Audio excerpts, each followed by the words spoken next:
Hey fish nerds of YouTube and random bored people of the internet. I'm here today to show you my top 3 favorite carpeting plants. Some of you fish nerds new to plants might be like, wait, what's a carpeting plant? A carpeting plant is a plant that spreads to cover the substrate of your aquarium, a lot like a carpet does for the floor of your house. So without further ado, here is my top 3 favorite carpeting plants.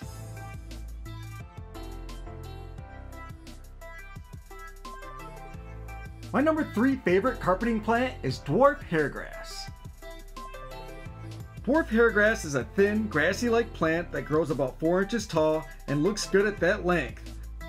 But I find dwarf hairgrass particularly striking when a carpet is trimmed super short, like a grassy lawn.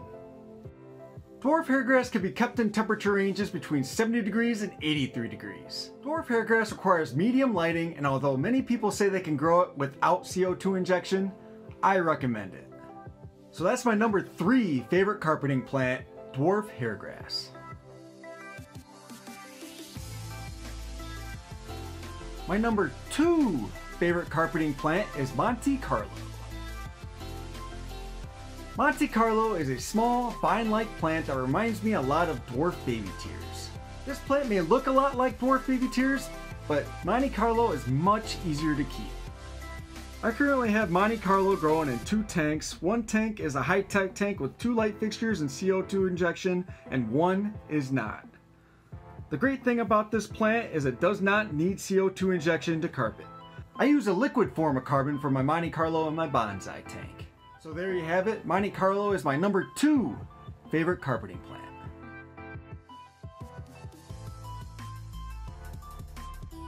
And finally, my number 1 favorite carpeting plant is Sturgeon repens, or what I refer to as S repens. S repens are my favorite carpeting plant simply because I just like the appearance of them. I currently have this plant in my 37-gallon high-tech tank. Here's a picture of what this carpet looked like when I first began the dry start on this tank. And here's what it looks like today. You can see how thick this carpet really turned out. And I really had a lot of fun with this plant. As far as temperature range goes, you can grow this plant anywhere from 68 degrees to 82 degrees. S repens requires medium lighting, and you don't need to have CO2 injection to grow this plant, but in order to have a thick, dense carpet like I have, I highly recommend CO2 injection. Well, there you have it, my top 3 favorite carpeting plants: dwarf hairgrass, Monte Carlo, and S repens. Leave a comment below on what your favorites are, and I'll see you next time.